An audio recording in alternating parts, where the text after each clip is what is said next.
What is the meaning of the term communication of offer and acceptance? अभी ये आपके chapter का last part है, communication of offer and acceptance. बहुत important सा पार्ट है, आपके सिलेबस का सबसे हार्ड पार्ट है, बिकॉज ये नॉर्मली रीडिंग करके जो है आपको समझ में नहीं आता है, बिकॉज इसमें काफ़ी लैंग्वेज में ट्विस्ट आ रखा है, एग्जाम्पल्स हो सकता है आपको समझे या ना समझे रीडिंग करके, तो ध्यान देना इसमें बढ़िया तरीके से। तो basically now we are on the concept of communication of offer and acceptance. Sir अब ये कम्युनिकेशन का पार्ट हम क्यों सीख रहे हैं? बड़ा ही इंपॉर्टेंट सा ये सवाल है कि सर कम्युनिकेशन हमको सीखना ज़रूरी क्यों है, क्यों, अगर क्या होगा अगर हमने कम्युनिकेशन नहीं सीखा तो? अंडरस्टैंड, ये एक्ट है 1872 की, जहाँ पर ना ही कोई ईमेल था उस ज़माने में, ना ही आपके पास कोई व्हाट्सएप का कम्युनिकेशन था, तो कम्युनिकेशन हमेशा लेटर से होता था, है ना। तो हो सकता है कि आपको लेटर लेट मिला, लेटर मिला ही नहीं, लेटर डिलीवरी में कहीं लॉस्ट हो गया, तो उस केस में फिर ऑफ़र और एक्सेप्टेंस किसने दिया, किसने नहीं दिया, इस बारे में कैसी क्लैरिटी होगी, तो इसके लिए ये लॉ बनाया गया है। बट आज के ज़माने में जो यहाँ पर हम पॉइंट्स पढ़ेंगे वो इतने रेलेवेंट नहीं है, because today the world is connected by internet, communication बड़ा इंस्टेंट है। तो जहाँ पर इंस्टेंट कम्युनिकेशन है वहाँ पर ऑफर और एक्सेप्टेंस की पोजीशन बड़ी क्लियर हो जाती है कि ऑफर का कम्युनिकेशन हुआ है क्या, एक्सेप्टेंस का कम्युनिकेशन हुआ है क्या। लेकिन जहाँ पर पोस्ट टेलीग्राम की बात आती है, फिर वहाँ पर बिकॉज आपने अगर एक दिन को पोस्ट आज पोस्ट किया है तो उसको सामने वाले को मिलते तक 3 से 4 दिन लग सकते हैं। ये डिपेंड करता है कि सामने वाले का लाइक लोकेशन कहाँ है, ये उस पर डिपेंड करता है, करेक्ट। सो इसीलिए कम्युनिकेशन के रूल्स जान लेना बहुत ज़्यादा ज़रूरी होता है। तो हमको देखना है कम्युनिकेशन ऑफ ऑफर कब कंप्लीट होता है एंड कम्युनिकेशन ऑफ एक्सेप्टेंस कब कंप्लीट होता है। These are the two simple things that we have to see. दोनों ही ये जो रूल है ये आपके सेक्शन 4 में दिया हुआ है, communication of offer and acceptance. अब अगर मैं इन दोनों की बात करूं, इन दोनों के कम्युनिकेशन को हम दो पार्ट में डिवाइड कर सकते हैं। एक यहां पर लिखेंगे instant ways of communication, instant ways of communication, और दूसरा हिस्सा हम निकाल सकते हैं delayed means of communication, delayed means of communication, delayed means of communication. Now what are the instant ways? Instant ways of communication क्या क्या हो सकता है? इंस्टेंट वेज ऑफ कम्युनिकेशन हो सकता है टेलीफोन, आज के ज़माने की अगर हम बात करें तो व्हाट्सएप हो सकता है, उसके बाद में आपका वीडियो कॉल हो सकता है, कि जहाँ से इंस्टेंट कम्युनिकेशन हो जाता है। और जहाँ पे इंस्टेंट कम्युनिकेशन हो रहा है वहाँ पर कुछ अलग से रूल नहीं है, मतलब वहाँ पर भी सेम रूल अप्लाई होगा, बट क्योंकि इंस्टेंट कम्युनिकेशन है तो there is no time delay in you communicating और सामने वाले को उसकी बात समझ में आना, इन दोनों बातों में कोई टाइम गैप नहीं है। जैसे मैंने अगर मेरे दोस्त को बोला कि यार मेरे को तेरे को ये पेन बेचना है, क्या तुम परचेज करोगे, तो ये मैंने उसको ऑफर करा, ये जो ऑफर है उसको इमीडिएटली कम्युनिकेट हो गया, इसमें कोई टाइम गैप नहीं गया। तो एज सच इसमें कोई कॉम्प्लिकेशन नहीं आता। कॉम्प्लिकेशन कहाँ आता है? डिलेड मीन्स ऑफ कम्युनिकेशन में। Now what are the various delayed means of communication? Delayed means of communication है आपका सबसे बड़ा है पोस्ट टेलीग्राम, पोस्ट या कह लो कॉन्सेप्ट ऑफ टेलीग्राम। ये पहुंचने में टाइम लगता है, मतलब अगर सेलर दिल्ली से है, बायर कन्याकुमारी से है, तो दिल्ली से ये लेटर कन्याकुमारी को जाने को टाइम तो लगेगा, और क्योंकि टाइम लगेगा फिर इसलिए कम्युनिकेशन कब कंप्लीट होगा, फिर मतलब ऑफर का कम्युनिकेशन कब कंप्लीट होगा ये हमको देखना पड़ेगा। सामने वाला एक्सेप्टेंस देगा, फिर वो भी लेटर पोस्ट करेगा, बिकॉज एक्सेप्टेंस आपको लेटर से ही देना पड़ेगा अगर आपको ऑफर ने वैसा बोला है तो। फिर उस केस में ये एक्सेप्टेंस का कम्युनिकेशन कब कंप्लीट होगा, तो यहाँ पर जो है हमको इन बातों के रूल्स को देखना बहुत ज़्यादा ज़रूरी है। ये दो बातें आपको हमेशा ध्यान रखनी है कि इंस्टेंट कम्युनिकेशन में there is no complication because there is no time delay. मैंने बोला, आपने सुन लिया, कम्युनिकेशन खत्म हो गया, तो कॉम्प्लिकेशन ही खत्म हो गया। फिर आप ये नहीं बोल सकते कि नहीं मैंने तो सुना ही नहीं, मुझे तो पता ही नहीं चला, तो आपके कान में क्या बहरे हो गए थे जब मैं बात कर रहा था, ये वाली बात होती है। दूसरा बात है डिलेड कम्युनिकेशन, मतलब जहाँ पर मैंने पोस्ट डाला, हो सकता है कि मैंने आज पोस्ट डाला तो मैं बोलूँगा मैंने कम्युनिकेट करा, फिर आप बोलोगे सर हमको तो लेटर 4 दिन बाद मिला, फिर हम क्या करें? फिर उस केस में लॉ क्या कहता है, हमको वो देखना पड़ेगा। तो कॉम्प्लिकेशन इस एरिया में है ही नहीं, नो कॉम्प्लिकेशंस। कॉम्प्लिकेशन जो है वो इस एरिया में है, इस एरिया में है कॉम्प्लिकेशन। फिर आपके मन में सवाल है कि सर जब कॉम्प्लिकेशन आज के ज़माने में, क्योंकि इंस्टेंट मैसेजिंग वगैरह सब कुछ अवेलेबल है, तो फिर ये रूल्स में कोई चेंज क्यों नहीं हुआ? बिकॉज आज भी जब आप किसी यूनिवर्सिटी को रिक्वेस्ट लेटर डालते हो, इंस्टीट्यूट को रिक्वेस्ट लेटर डालते हो, तो बेसिकली आपको फिजिकल कम्युनिकेशन करना पड़ेगा, इसलिए आज भी ये रूल्स थोड़े बहुत वैलिड रहते हैं। ठीक है, सो ये था ब्रीफ बैकग्राउंड कम्युनिकेशन के रिलेटेड। अब सबसे पहला पार्ट हम देखने वाले हैं communication of offer. The very first part that we are going to study is communication offer, जो कि आपके सेक्शन 4 ने हमको बताया है इसके रिलेटेड रूल क्या कहता है। तो ये रूल कहता है, इसको आराम से समझेंगे। Section 4 talks that the communication of offer is complete when it comes to the knowledge of the person to whom it is made. Communication of offer is complete when it comes to the knowledge of the person to whom it is made. एक बहुत ही simple example लूंगा, समझ में आएगा आपको। तो चलिए example लेते हैं। Let us take a very simple example, चीज़ें समझ में आ जाएंगी आपको।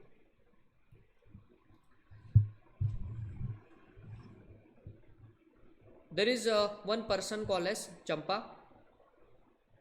और दूसरी है हमारी चमेली। एक है चंपा और एक है चमेली। ठीक है, चंपा रहती है दिल्ली में और चमेली रहती है हैदराबाद में। इन दोनों के बीच अब कॉन्ट्रैक्ट होना है। चंपा जो है वो सेलर है और चमेली जो है वो बायर है। अब यहाँ पे आपको कुछ बातों को समझना है कि कम्युनिकेशन कब और कैसे होगा। इमेजिन करो कि ये पहले का ज़माना है जहाँ पर व्हाट्सएप, ईमेल वगैरह कुछ नहीं था, तो कबूतर जा जा जा या लेटर से कम्युनिकेशन ऐसे होता था। तो यहाँ पर अब कुछ बातें आपको समझनी है। फर्स्ट क्या होता है, चंपा एक लेटर पोस्ट करती है और ये लेटर पहुँचता है चमेली के पास। ठीक है, यहाँ पर चंपा ने ऑफर किया है चमेली को, कुछ गारमेंट्स का बिजनेस है। चंपा का किसका बिजनेस है? गारमेंट्स का, गारमेंट्स का। तो अभी हम एक्सेप्टेंस की बात नहीं करेंगे, अभी हम केवल ऑफर की बात करेंगे। तो हमारे इस एग्जांपल में चंपा इज ऑफरर एंड चमेली इज ऑफरी, बिकॉज ऑफर चंपा ने दिया है। तो लॉ कहता है कि इसका कम्युनिकेशन कब कंप्लीट होगा। चलो डेट्स लिख देते हैं। तो यहाँ पर मैं एक इंपॉर्टेंट पॉइंट लिखूंगा डेट्स के रिलेटेड। Letter of offer, letter of offer, loo इसको लिखेंगे letter of offer, LOO। Letter of offer is posted on 1st of January। 1st जनवरी को इसने लेटर पोस्ट करा। Letter of offer is received and read by Chameli, received and read by चमेली on 6th of January। ये दो dates मैंने यहाँ पर लिख दी। एक डेट जो है वो है आपकी 1st जनवरी जब आपका लेटर चंपा ने पोस्ट करा, और एक डेट है 6th जनवरी जब ये लेटर चमेली को मिला है। तो यहाँ तक का केस क्लियर है। अब लॉ का रूल पढ़ेंगे कि कम्युनिकेशन ऑफ ऑफर कब कंप्लीट हुआ है। तो अब एक होता है कि इमेजिन करो इन दोनों के बीच झगड़ा चल रहा है, कुछ कॉन्ट्रैक्ट हुआ, इन दोनों के बीच झगड़ा चल रहा है और ये मुकदमा कोर्ट में जा रहा है। चंपा कह रही है कि मैंने तो लेटर 1 जनवरी को पोस्ट कर दिया था, तो मेरे साइड से तो मैंने कम्युनिकेशन कर दिया। चमेली कहती है कि तो उसमें मैं क्या करूं, मेरे को तो लेटर 6 जनवरी को मिला, तो मेरे को आपके ऑफर के बारे में 6 जनवरी को पता चला। तो फिर इस केस में कम्युनिकेशन ऑफ ऑफर कब कंप्लीट होता है? तो यहाँ पर इसके रिलेटेड रूल अभी हमने जस्ट पढ़ा है। सेक्शन 4 कहता है the communication of offer, the communication of offer is complete when it comes to the knowledge of the person to whom it is made। when it comes to the knowledge of the person to whom it is made, हमारे इस example में वो कौन सा person है जिसके knowledge में ये लेटर ऑफ ऑफर आना चाहिए था? हमारे एग्जाम्पल में दैट पर्सन इज चमेली। तो चमेली को लेटर ऑफ ऑफर कब मिला और कब उसने रीड किया? तो आंसर इज 6 जनवरी। भले ही लेटर 1 जनवरी को चंपा ने पोस्ट करा, लॉ क्या कह रहा है? ऑफर का कम्युनिकेशन तब कंप्लीट होता है जब जिस पर्सन को ऑफर दिया गया है उस पर्सन को उस ऑफर लेटर मिलता है और वो रीड करता है। तो हमारे इस एग्जाम्पल में वो डेट कौन सी है? That date is 6 January because Chameli is offeree and Champa is offerer. यहां पर मैं लिख देता हूं, ये ऑफरी है और ये ऑफरर है। करेक्ट। तो 6 जनवरी बिकम्स द डेट, इसको हम लिखेंगे this is the date on which communication of offer, अब इसको हम शॉर्ट फॉर्म में लिखेंगे हमेशा COO, communication of offer is complete. ये वो डेट है, यहां तक कोई कॉम्प्लिकेशन नहीं है। तो 6 जनवरी वो डेट है जब कम्युनिकेशन ऑफ ऑफर जो है वो कंप्लीट हुआ है। Now will recommend you, 1 minute का आपको समय दूंगा, ये एग्जाम्पल आप लिख लो, आपके फायदे की बात है, आपको लिखना है तो लिख लो।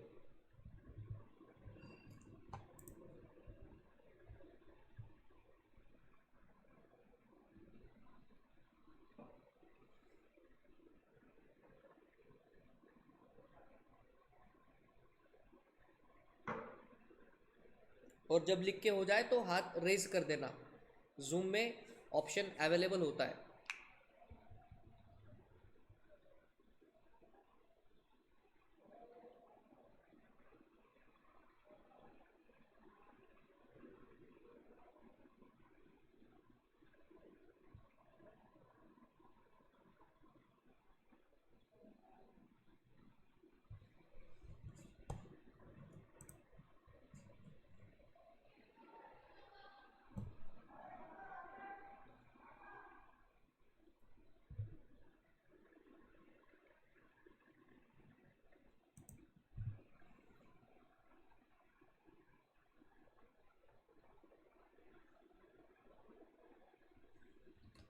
यहाँ पर केवल एक ये ऐड कर सकते हो आप, this is letter of offer that is going.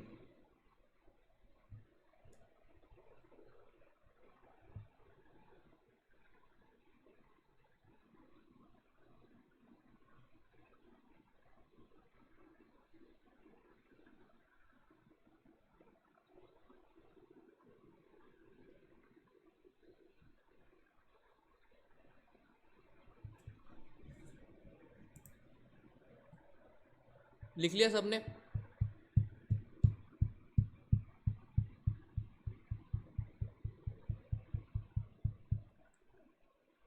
मोहित का लिख के हो गया,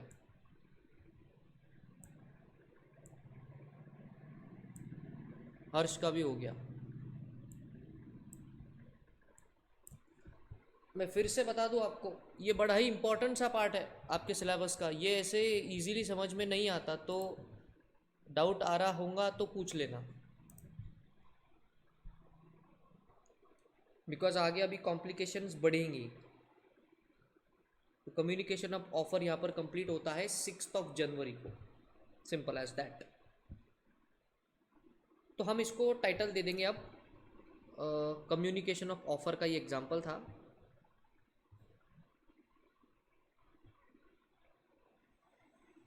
this was the example of communication of offer, communication of offer.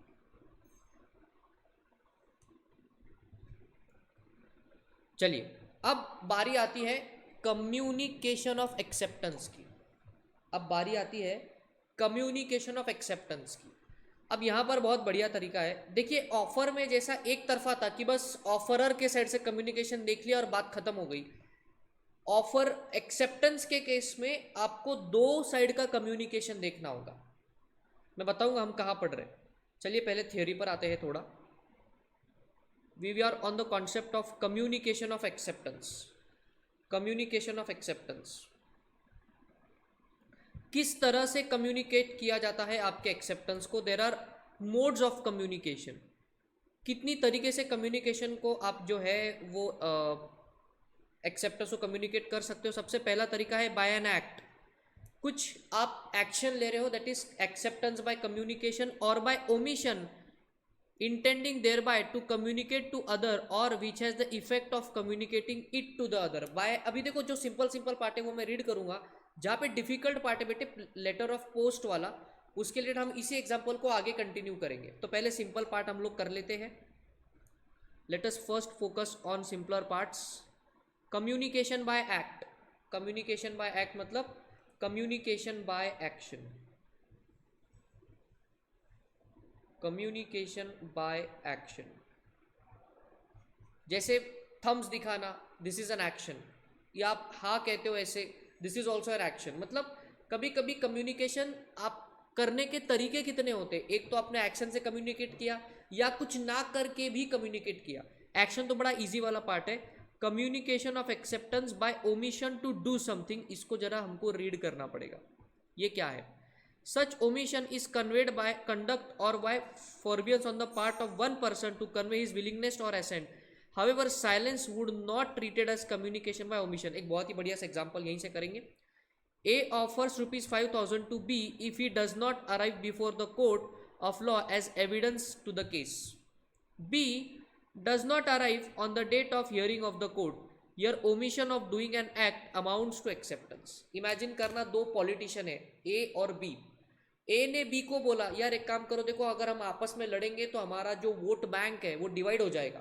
तो ए ने बी को बोला यार एक काम करो, तुम इलेक्शन का फॉर्म मत भरो, मैं तुमको 1 करोड़ रुपए दे दूंगा, आप इलेक्शन में खड़े मत रहिए, ताकि हम ये जो सारे इलेक्शन है मैं जीत जाऊँ, आप इलेक्शन में खड़े मत रहना, यू टेक 1 करोड़ रुपीज। तो यहाँ पर बी ने कोई रिप्लाई नहीं दिया, बट जिस दिन ड्यू डेट थी जहाँ पर जाके आपको इलेक्शन के लिए फॉर्म भरना पड़ता है, उस दिन बी फॉर्म भरने गया ही नहीं। तो उसका ये फॉर्म भरने ना जाना, it is a communication through omission. मतलब उसका ये ना जाना, ये मतलब ये क्या बताता है कि उसको एक्सेप्टेड है ए का ऑफर कि भैया ठीक है मैं इलेक्शन नहीं लड़ूंगा, तुम मुझे 1 करोड़ रुपए दे दो, ये बी को ऑफर एक्सेप्टेड है। So that is communication bye omission, कुछ ना करके भी आप अपना कम्युनिकेशन दे सकते हो। करेक्ट। अब इंपॉर्टेंट, अब देखो ये तो काफी सिंपल सा पॉइंट है, इसमें कुछ ज्यादा कॉम्प्लिकेशन नहीं है। मेन क्रक्स जो है वो यहां पर आता है। मेन क्रक्स जो है इसकी शुरुआत यहां पर होती है। This is the main part of your syllabus. ये है वो जगह जहां पर काफी ज्यादा गलतियां होती है, तो मैं इसको हाईलाइट कर दूंगा। That is communication of acceptance कब कंप्लीट होता है, ये रूल्स हमको देखना है। अभी हमने ऊपर क्या देखा था, कम्युनिकेशन ऑफ ऑफर कब कंप्लीट होता है, ये हमने एग्जांपल देखा। अब हमको देखना है कम्युनिकेशन ऑफ एक्सेप्टेंस कब कंप्लीट होता है। अब इसके दो पहलू आपको देखना है, तो पहले तो मैं आपको वो अंडरस्टैंडिंग डेवलप करवा दूं, फिर हम आगे बढ़ेंगे। देखिए ऑफर के टाइम पर कम्युनिकेशन ऑफ ऑफर के लिए हमने व्यू पॉइंट किसका लिया था, व्यू पॉइंट ऑफ ऑफरर। बस एक तरफा ही व्यू पॉइंट हमने लिया था और यही रूल देखा कि कम्युनिकेशन ऑफ ऑफर कब कंप्लीट होता है, जब ऑफरी को उस बात का पता चलता है, सिंपल एज दैट। बट अगर मैं एक्सेप्टेंस की बात करूं तो एक्सेप्टेंस का कम्युनिकेशन कब कंप्लीट होगा, इसमें लॉ ने 2 रूल्स बताए हैं।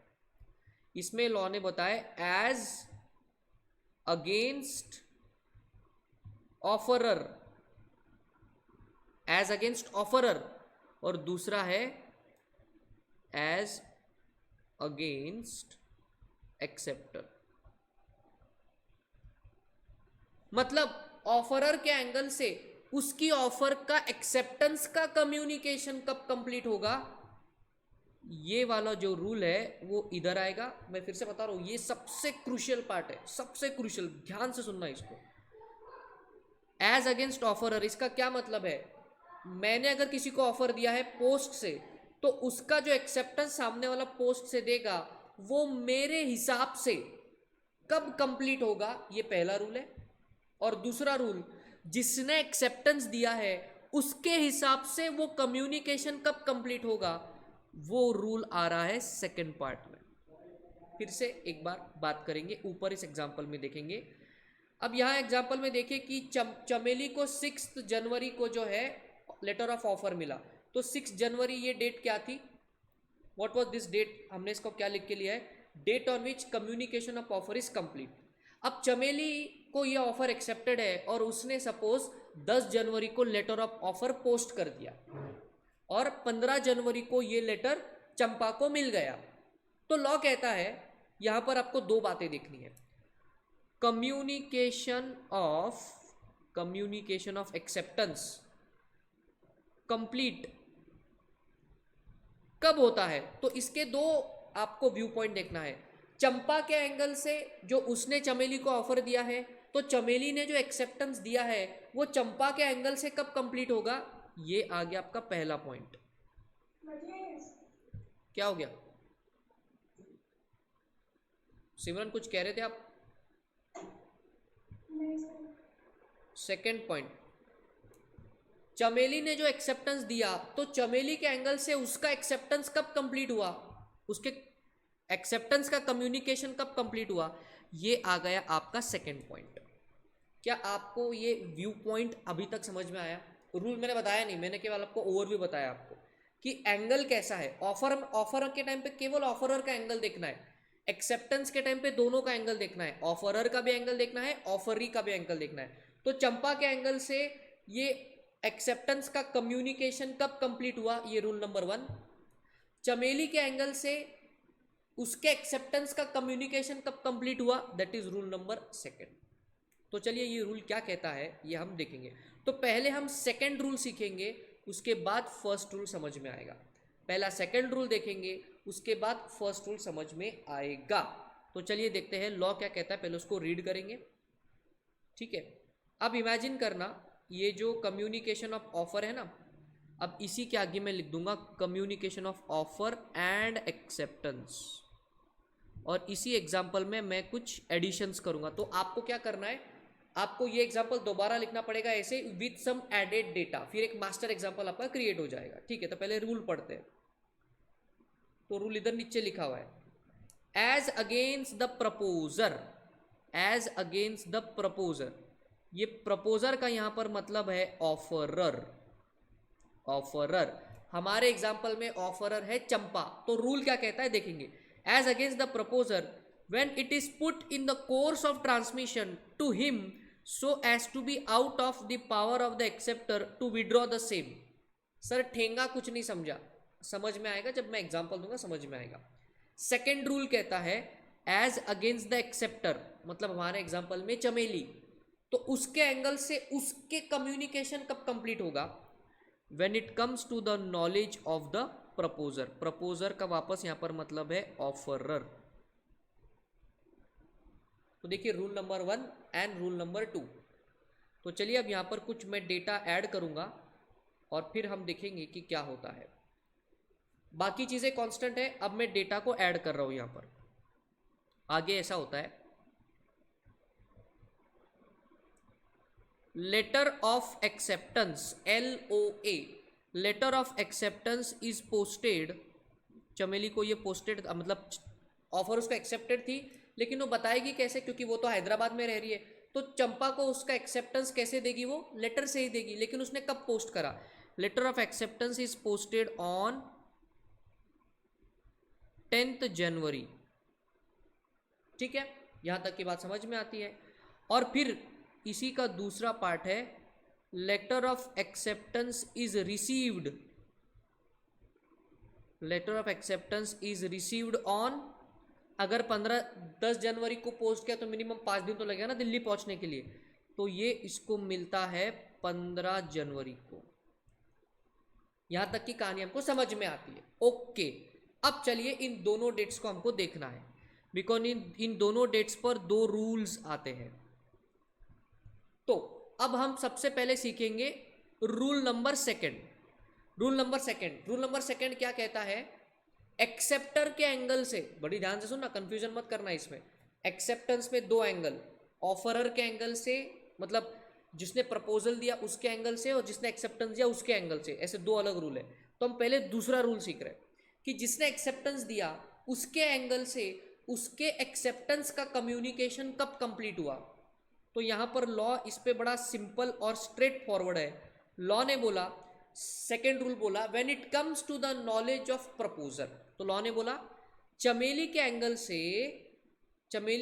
से एक्सेप्टेंस कब कंप्लीट हुआ। चमेली के एंगल से उसने जो एक्सेप्टेंस दिया है उसका कम्युनिकेशन चमेली के एंगल से कब कंप्लीट हुआ।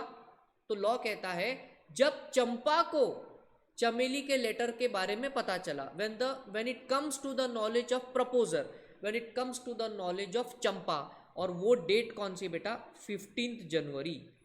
वो डेट है 15 जनवरी। तो हम क्या कह सकते हैं, दैट 15 जनवरी इज व्हाट, सेकेंड रूल का डेट है। ये क्या है, date of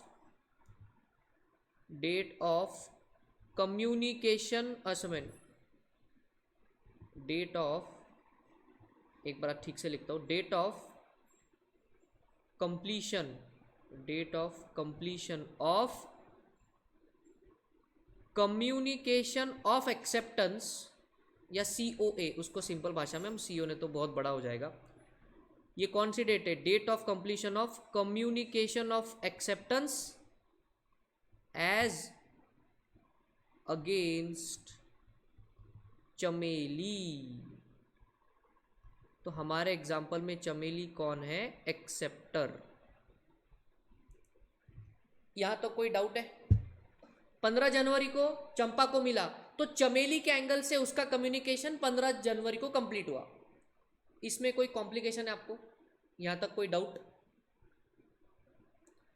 date of completion of communication of acceptance as against Chameli, ये है 15 जनवरी।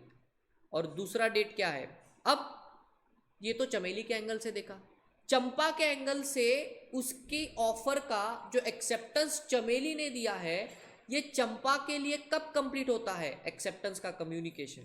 तो लॉ कहता है जब एक्सेप्टर उस लेटर को पोस्ट कर देता है, उसी डेट को ऑफरर के एंगल से एक्सेप्टेंस का कम्युनिकेशन कंप्लीट हो जाता है। मैं एग्जांपल में आप आ रहा हूँ वापस। लेटर ऑफ एक्सेप्टेंस कब पोस्ट हुआ, 10 जनवरी को।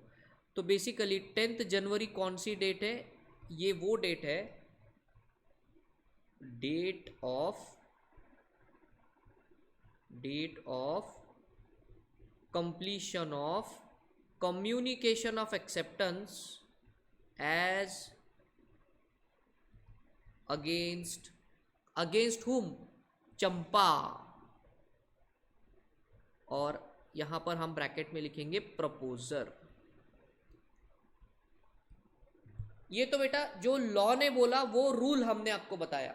अब देखिए बातों ही बातों में एक मास्टर एग्जांपल यहां पर क्रिएट हो चुका है। अब मैं आपको थोड़ा सा दूसरा एंगल से समझाता हूं, तो हो सकता है आपको इमीडिएटली बात समझ में आ जाए। हाँ, चमेली ने एक्सेप्टेंस का लेटर कब पोस्ट करा, 10 जनवरी को। चंपा को ये लेटर कब मिला, 15 जनवरी को। ठीक है, अभी मेरा आपसे सवाल है, चंपा के एंगल से सोचो। चंपा ने ऑफर दिया, ये ऑफर मिला, इसका कम्युनिकेशन कंप्लीट हो गया 6 जनवरी को, मतलब 6 जनवरी को चमेली को ऑफर का पता चला। फिर चमेली ने अपने हाँ का आंसर 10 जनवरी को पोस्ट कर दिया। आप मुझे सोच के बताइए, क्या 10 जनवरी के बाद चमेली अपने ऑफर को वापस ले सकती है क्या? क्या अपने ऑफर वाली बात से वो वापस मुकर सकती है क्या? यस और नो? No sir. रुचिता कह रही कि नहीं सर, बिकॉज, चलो रुचिता का आंसर है कि 10 जनवरी के बाद जब लेटर ऑफ एक्सेप्टेंस पोस्ट हो गया है, उसके बाद चमेली अपनी ऑफर से पीछे नहीं हट सकती, अपनी ऑफर से पीछे नहीं हट सकती, बिकॉज लॉ ने क्या बोला है, जब तुमने ऑफर दिया और सामने वाले ने एक्सेप्टेंस दिया, उसके बाद तुम अपने ऑफर से पीछे नहीं हट सकते। करेक्ट?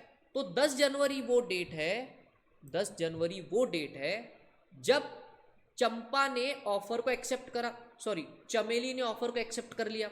10 जनवरी को उसने लेटर पोस्ट कर दिया ना, मतलब उसको ऑफर एक्सेप्टेड था। तो उसके बाद क्या चमेली अपने ऑफर से पीछे हट सकती है क्या? हाँ या ना, ये मेरा आपसे सवाल है। अभी तक रुचिता का कहना है कि सर वो पीछे नहीं हट सकती। बाकी के बच्चे से मेरे को जवाब चाहिए। हर्ष, आपको क्या लग रहा है? नहीं सर। पीछे नहीं हट सकती। मोहित तुमको क्या लग रहा है? पीछे नहीं हट सकती ना। तो इसीलिए ऐसा बोला गया है, क्योंकि वो अपनी ऑफर से पीछे नहीं हट सकती बेटा। इसी को दूसरी लैंग्वेज में क्या बोला गया?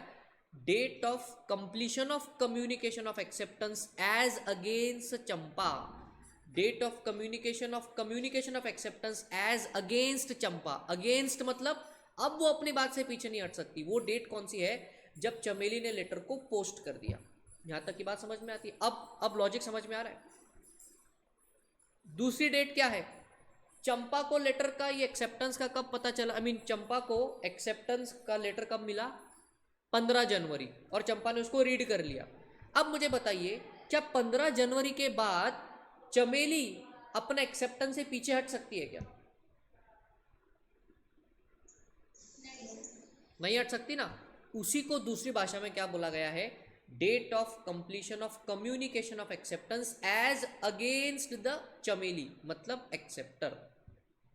Are you understanding the rule of law? Yes sir. अब एक काम करो, टेक 2 मिनट्स और ये ऐसा एक मास्टर एग्जाम्पल लिख लो।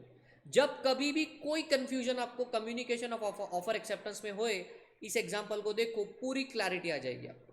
तो मैं स्क्रीन को बड़ा कर रहा हूँ, आप इसको लिखो और फिर हैंड रेज कर देना, तो हम आगे बढ़ेंगे। हम और भी एग्जाम्पल लेंगे, डोंट वरी।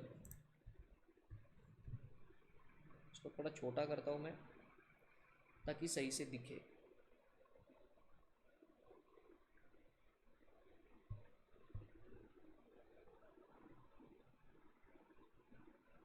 अच्छा, यहाँ पर एक छोटा सा ड्राइंग ड्रॉ करना रह गया। ये देखिए यहाँ पर, ये ऐसा भी तो हो रहा है, ये ऐसा भी तो जा रहा है यहाँ से, और जो जा रहा है वो क्या है? लेटर ऑफ एक्सेप्टेंस जा रहा है। अब कंप्लीट हो गया।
मोहित का लिख के हो गया। और जब लिख रहे हो तो थोड़ा सा लॉ को भी देखो और समझने का ट्राई करो। ये कॉन्सेप्ट की खासियत ये है कि ये पहली बार में कंफ्यूजिंग लगता है, बट जब आप इसको बार बार इस एग्जाम्पल को देख के बार बार इसको रिपीट करते हो, रीड करते हो, रिपीट करते हो, रीड करते हो, सो तब जाके ये स्मूथ होता है। पहली बार में थोड़ा डाइजेस्टमेंट में दिक्कत होती है, but when you repeat repeat and repeat, then it gets smooth. एक ही बच्चे का हुआ क्या?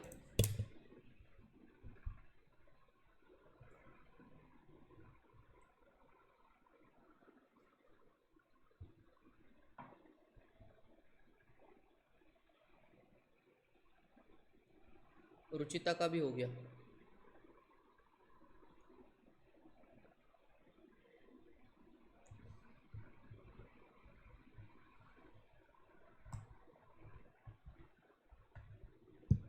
दिव्या हो गया।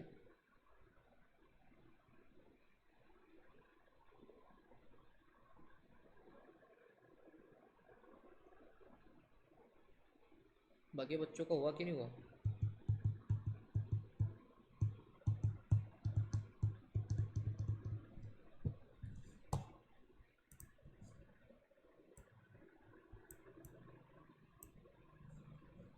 अब हम क्या करेंगे, हम एक एग्जांपल लेंगे, वहाँ पे कुछ डेट्स वगैरह मैं दूंगा, फिर आपको समय देंगे 2 मिनट का, फिर आप मुझे बताना कि कौन सा किधर कौन सा डेट बैठेगा, फिर हम उस जो है आंसर लिखेंगे उसका। तो चलिए अगले एग्जाम पर चलते हैं। इसको मैं साइड में करूँगा। जो स्टूडेंट इस वीडियो को रिकॉर्डेड मोड पर देखेंगे, आप वीडियो को पॉज करके आराम से देख सकते हो। जब आपका हो जाए लिख के तो फिर वीडियो ऑन करना और फिर आगे बढ़ जाना। चलिए, now will go to another example out here. Character को चेंज करेंगे, डेट्स को चेंज करेंगे और आपसे सवाल करेंगे और आपको बताना है, ठीक है? अब जरा सुनो इस बात को। यहाँ पर है कालिया, यहाँ पर है कालिया और इधर है गब्बर। गब्बर है। अब कालिया जो है ये हमारा सेलर है, प्रपोजर है, दूसरी भाषा में ऑफरर है। और गब्बर जो है वो बायर है, या ऑफरी कह लो, या एक्सेप्टेंस देने वाला एक्सेप्टर कह लो, वो गब्बर है। तो कालिया और गब्बर के बीच AK-47 को लेकर के डील हो रहा है ना? Contract of AK-47, contract of AK-47, है ना? उस जमाने की बात है जब व्हाट्सएप कुछ नहीं था, ठीक है, कोई बात नहीं, उस जमाने की बात है। तो कबूतर जा वाली फील वापस करेंगे। तो यहां पर कालिया ने गब्बर को लेटर भेजा। यहां पर क्या करा कालिया ने? लेटर ऑफ ऑफर कालिया ने गब्बर को भेजा। अब इसके रिलेटेड पॉइंट्स मैं नीचे लिख रहा हूं। तो एक पॉइंट इधर है, यहां पर हम लिखेंगे, ओहो, यहां पर हम लिखेंगे letter of offer is posted on 11 फरवरी। 11 फरवरी को लेटर ऑफ ऑफर पोस्ट हुआ। आगे, letter of offer is received and read on Valentine day 14 फरवरी, 14 फरवरी, ठीक है। और गब्बर को ऑफर एक्सेप्टेड थी। गब्बर को ऑफर क्या थी? एक्सेप्टेड थी। फिर उसने क्या करा? उसने जो करा वो मैं यहाँ पर लिखूंगा। Letter of acceptance is posted, Gabbar ही पोस्ट करेगा, is posted on 18th of February. 18 फरवरी को लेटर ऑफ एक्सेप्टेंस गब्बर ने भेजा। और यही letter of acceptance is received and read भी करा इसने, is received and read on 22 February. ये है केस लॉ, ये है केस लॉ। अच्छा, लेटर ऑफ एक्सेप्टेंस क्योंकि पोस्ट करा है तो भैया दूसरे साइड से भी एरो जाएगा। अरे जा भैया जा, पहुंच जा। अरे क्या हो गया इसको? तो ये है लेटर ऑफ एक्सेप्टेंस जो जा रहा है इधर। ये केस लॉ है ना। अब मैं कुछ सवाल लिखूंगा यहाँ पर, आपको उसका मुझको जवाब देना है। तो पहला सवाल, फर्स्ट, सेकंड एंड थर्ड सवाल। पहला सवाल है, कम्युनिकेशन ऑफ ऑफर कंप्लीट कब हुआ? उसकी डेट आपको लिखनी है। कम्युनिकेशन ऑफ एक्सेप्टेंस, अब इस पे वो दूसरा सवाल है, ठीक है, कम्युनिकेशन ऑफ एक्सेप्टेंस। लेकिन इसके अंदर दो पॉइंट आते हैं हमेशा, है ये तो आप जानते हो। Communication of acceptance, rule A rule B, as against Kaliya, और ये है एज अगेंस्ट गब्बर। कालिया है प्रपोजर और गब्बर है एक्सेप्टर। इन सवालों के जवाब आपको ढूंढने हैं। ये पूरा केस आपके सामने है। ओए होए, इसको मैं थोड़ा सा ठीक सा करता हूँ। और आपको 2 मिनट का समय मिलेगा, सोच विचार करके इसको लिखे, या आपको जो करना है वो करे। ये अगले 2 मिनट के लिए स्क्रीन आपके सामने आएगी अभी सिर्फ ये स्क्रीन। हाँ बोलिए। सर जैसे कम्युनिकेशन ऑफ एक्सेप्टेंस दोनों पार्टीज का अलग अलग रहता है, हाँ, वैसे कम्युनिकेशन ऑफ ऑफर भी दोनों का अलग अलग रहना चाहिए नहीं बेटा, मतलब। अलग अलग क्यों रहेगा? Offer is a starting point of contract. बच्ची का क्वेरी है, चलिए पहले आपको क्वेरी सॉल्व कर देता हूँ। बच्ची का क्वेरी कि सर जैसे कम्युनिकेशन ऑफ एक्सेप्टेंस ये दो व्यू पॉइंट से हम देखते हैं, तो ऐसे ऑफर को दो व्यू पॉइंट से क्यों नहीं देखते? Because it is the starting point of contract. Contract का स्टार्टिंग ही ऑफर से होता है, तो वो एक तरफा ही होगा। बात को समझो, जब तक ऑफर नहीं आएगा तब तक एक्सेप्टेंस नहीं जाएगा। तो कॉम्प्लिकेशन एक्सेप्टेंस में होना है, ऑफर तो स्ट्रेट फॉरवर्ड सिंपल सा है। वो स्टार्टिंग पॉइंट ऑफ कॉन्ट्रैक्ट है, इसलिए उसका एक तरफा ही आपको देखना पड़ेगा। हाँ, एक्सेप्टेंस जब देते हो तो फिर दो दो पार्टीज इन्वॉल्व हो जाती है ना उसमें, तब जाके कॉम्प्लिकेशन बढ़ती है। ऑफर के तो केस में एक तरफा ही है, वो कॉन्ट्रैक्ट का स्टार्टिंग पॉइंट है। और ये क्या है, इससे कॉन्ट्रैक्ट बनता है, एक्सेप्टेंस आने से कॉन्ट्रैक्ट बनता है, तो दो पार्टी साथ में आती है, इसलिए उसमें कॉम्प्लिकेशन है। Are you understand? चलिए अब इसको सॉल्व कीजिए, और आंसर आप मुझे बताएंगे अगले 2 मिनट में। पूरा आपके सामने केस।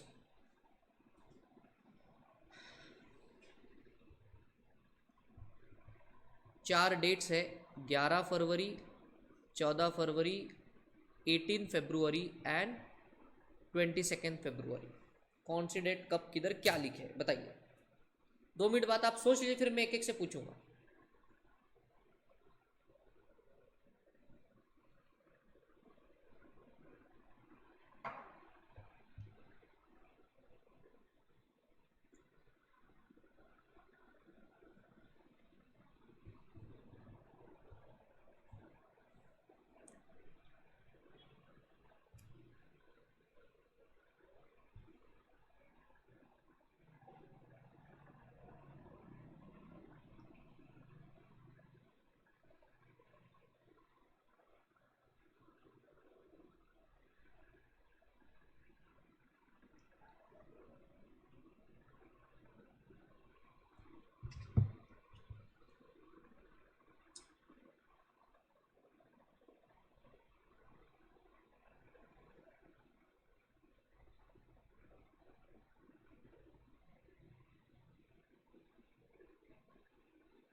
आई गेस आप लोगों ने सोच लिया होगा. Now let's get back to work. चलो, जिससे सवाल पूछूंगा बेटा उसने जवाब देना है, ठीक है. सवाल है आपके सामने, केस लॉ है आपके सामने. 2 मिनट का समय था. ऊपर के केस लॉ से भी आप प्रेरणा ले सकते थे और लॉ की किताब तो थी ही आपके पास. चलिए, अब इस पे सबसे पहला सवाल है मेरा रुचिता से. रुचिता जी बताइए, कम्युनिकेशन ऑफ ऑफर ये कब कंप्लीट हुआ? कौन सी डेट यहां पर लिखूं मैं? 14 फरवरी. Okay, so communication of acceptance का ऑफर जो है वो कंप्लीट हुआ है 14 फरवरी को. Absolutely correct answer, very good. Because law ने बोला है कम्युनिकेशन ऑफ ऑफर कब कंप्लीट होता है? When the person to whom it is made comes to know about it. तो ये गब्बर को ऑफर दिया था, गब्बर को उस ऑफर का पता कब चला? 14 फरवरी को, वैलेंटाइंस डे. तो बेटा वही है आपका डेट जब कम्युनिकेशन ऑफ ऑफर कंप्लीट होता है ना. अब मेरे पास 2 सवाल. पहला सवाल है मेरा कालिया के रिलेटेड. कालिया के अगेंस्ट, मतलब जो ऑफरर है, कालिया के अगेंस्ट कम्युनिकेशन ऑफ एक्सेप्टेंस कब कंप्लीट होता है? हर्ष तुम मुझे जवाब दोगे.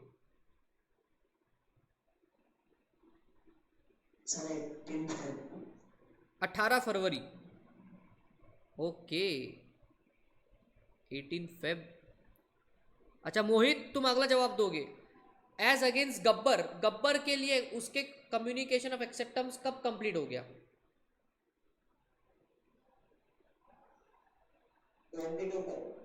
22 फरवरी. 22 फरवरी.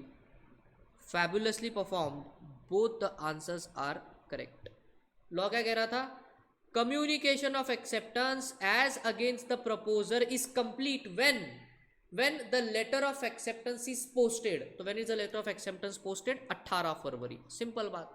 communication of acceptance as against the acceptor is complete when it comes to the knowledge of the proposer.